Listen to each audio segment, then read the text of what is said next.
Back again for episode 2 of the Wheel of Time episode breakdown. I don't know what to call it. but we'll break it down. Yet another episode of Wheel of Time. This is episode 2, Shadows Waiting. Back again with David. And this is by far the dumbest episode that I've seen so far. people make terrible decisions. Yep. What you think about this episode so far? Again, I thought it's one of those where this is some of the stuff that, you know, when you're reading the books, you're like, I want to see this. I want to see this on the screen. There's parts where it's, you know, just people talking. That I can just read. That's fine. But big cursed Shadow City with you know, a big ghost guy chasing everybody around. I want to see that. I want to see that on screen. Yeah, the visuals on that were really, really good. I'm pretty sure like the whole cast and everything was completely CG. I'm pretty sure they had a couple rooms like that were probably like practical, and then like they just CG the rest, like the outer interior stuff like that. They actually made a pretty good portion of it. Obviously, you know, the super tall parts of it were CG'd in, but they actually made, you know, they talked about you know, in several of their special in their interviews where they were talking about you know, they made a whole city for 15 minutes of TV. They did a surprising amount of practical for that. Like in the first episode, they burned down a whole village. This episode, they built a whole city just for one scene. They've really been, Amazon's given them a big enough budget, that's for sure. Yeah, I mean, you got that Jeff Bezos money. I'm expecting to be a good show. Yeah. Now, the last episode, like I said, I feel like we talked a lot of Moiraine. What do you think about the other female leads that are in this show? From what they've been doing a phenomenal job. Like, just definitely a phenomenal job. Like the relationship. I'm trying to think of the one character that has like the strength. Man, what is his name? So obviously, episode 1 ends with this Nynaeve being pulled off into the woods by a Trolloc, which we don't know. we don't know what's going to happen. Obviously, being in the future now, we do know what's going to happen to her. She'll be back in episode 3. Right. But for this episode, we got Egwene on the road with the boys, and this is also the episode where we have their first dream. So Egwene is a really great character. I really do love. I love the. I cannot remember the actress's name. I'm so sorry. She's been doing a great job, a phenomenal job. Madeline Madden. Madeline Madden, that's correct. That's correct. She's been doing a wonderful job as Egwene. She really just gets the strength of this character and just the way they talk to each other. I think she's done a really great job, and she has a great rapport with the rest of the cast. Yeah, you can tell. I don't know if they worked on like projects before, but like the chemistry there, like between the group was really good. Like sometimes you're like, man, he kind of phoned it in, but no, I could definitely tell. Like, They definitely were enjoying like themselves on set for this show. Yeah, and she and Matt and Perrin and Rand together just in this episode do a really great job of sort of being off-put and uncertain of Moiraine and Lan, and just you know, those two work as a group basically, and they do such a good job of just not being quite sure what the deal is. We start the episode with them, you know, still running from the Trollocs and the Fades. We get to see some more of those creepy guys, and then we have her sink an entire ferry just to keep them away, and ends up actually killing the ferrymaster. Yeah, that was in the same episode, right? Yeah. Yeah, yeah. Like, so this guy's like, I gotta go back. I'm like, nah, what are you doing? Like, what reason do you need to go back? You clearly. And I think, and you really get sold on. Moiraine is serious about, like, she's not messing around here. And I think they did a really good job of playing that uncertainty we should have about Moiraine. This woman rides in, tells these kids they're coming with her, you know, throws some fireballs and stuff, and then kills a guy. Like, I don't know what she's gonna do. She didn't kill him. I wouldn't say she did. He made that choice. Yeah, like, he made that choice. That's fair. But yeah, I think you know, they do a good job of playing that, of showing that uncertainty, that she's not just, you know, she's not a Gandalf. She's not Gandalf coming in, you know, blowing smoke rings with Bilbo and just having a good old time. Like, she is dangerous. She's not somebody that is just there to help them. She has her own motives, her own goals, and if anybody crosses her, she's not afraid to allow someone to perish if it furthers her goals. Now, throughout the show, they refer to, I guess, the power that the Aes Sedai uses, the one power, or whatever it is, but like they make it seem like only women are able to wield, or only the ones supposed to be to wield this power. And in the previous episode, they show the one guy who gets captured, who's also able to wield like this power. No. Yeah, so the one power, it's definitely confusing. They haven't taken a lot of time to discuss it much. Right. And at this point in the books, there hasn't been much time to discuss it much either. But we do get a short scene with Moiraine talking to Egwene, and again, it's really nice seeing them just sit down and talk about this, the power. So to break it, to maybe explain a little further, the one power is basically the power of the creator, God, however you want to look at that. Right. And when it comes to people are able to access it depending on their gender, sex. We're not really, I don't want to get into that debate there. Basically, women can access Saidar, which is the female side of the one power, and men can access Saidin, which is basically two separate ways of reaching the same power, but it's two opposite ways of reaching the power. As Moiraine speaks to Egwene, basically it's submitting as sort of like a riverbed. Riverbed right. Submits to the stream. Riverbed's not controlling the stream, and yet it's still able to move the stream in whichever way it wants, by allowing the stream to flow through it. And so that's sort of the imagery that the Aes Sedai have always used for how women channel. At this point, we don't really have a description of how men would channel. We haven't had any character that would talk about that yet. But suffice it to say, it's different. It's the opposite of that. It's a battle for control. But because of these actions thousands of years ago, the Dark One, Shaitan, his power has corrupted it.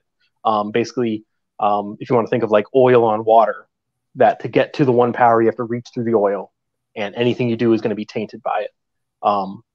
And so that taint that is on it, the evilness that is on top, on the male side of the one power, on Saidin, it drives men crazy.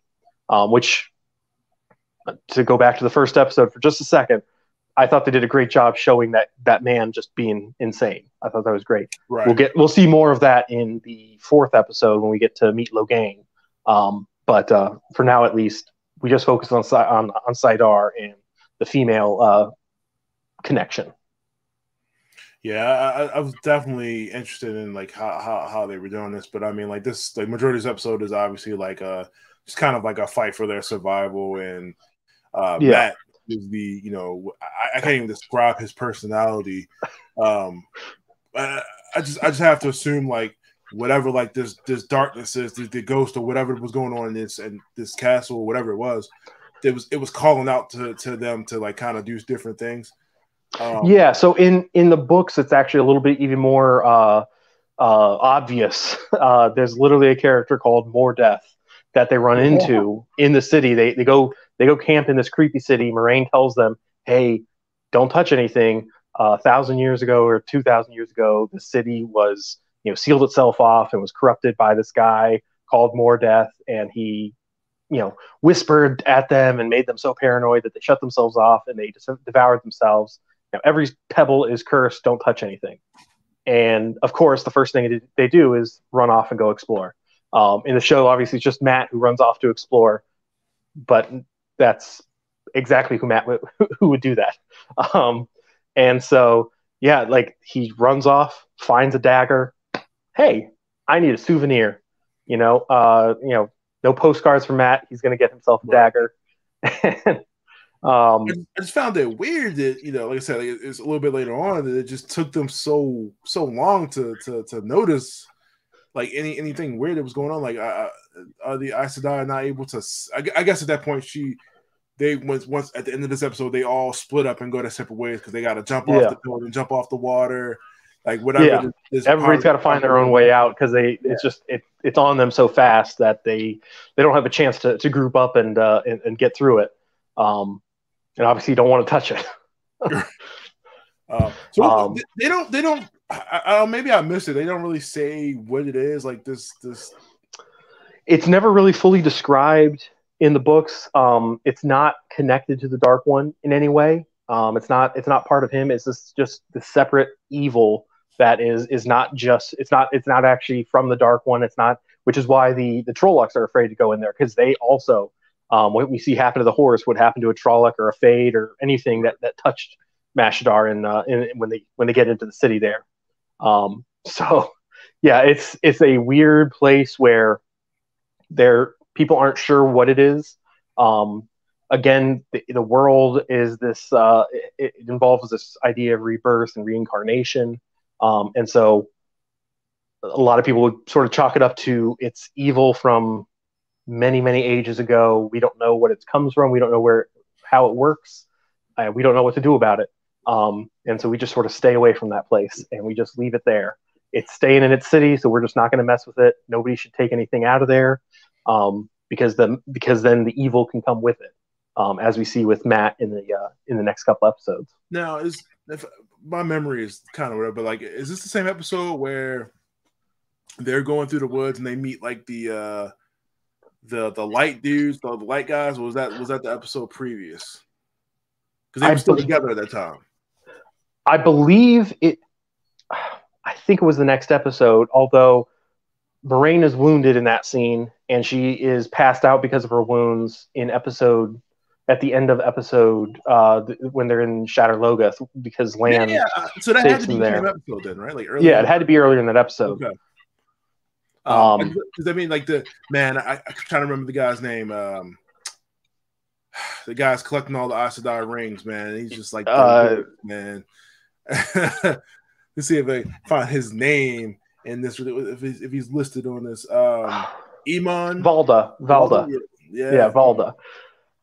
Oh man, yeah, he's creepy dude. They did a good job making him creepy. So I mean, obviously, like he.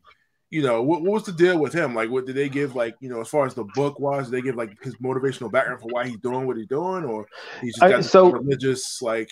Yeah, so he's part of the Children of the Light. He's the High Inquisitor. So you got it's sort of akin to like back in the Crusades, back in the medieval period, where you had people who they just wanted to make sure that everybody's following the light.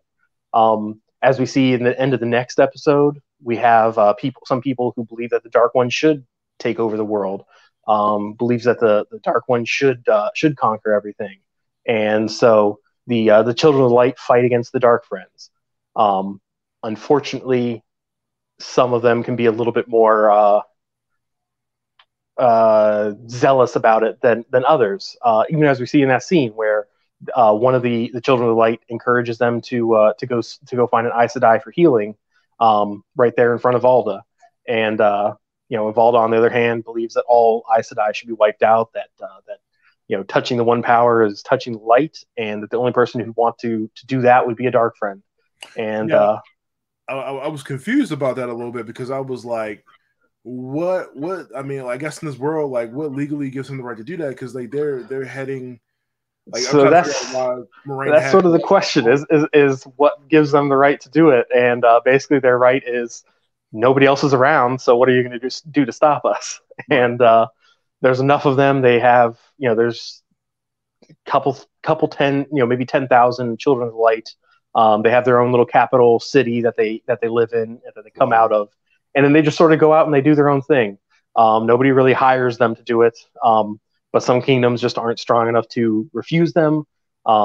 There's wide open spaces where there's just nobody there, and so you can't really stop them from doing it because nobody has enough troops to prevent them from doing it. So it's definitely one of those who gives them the right, and there's no good answer to that one. They sort of give themselves the right to do it.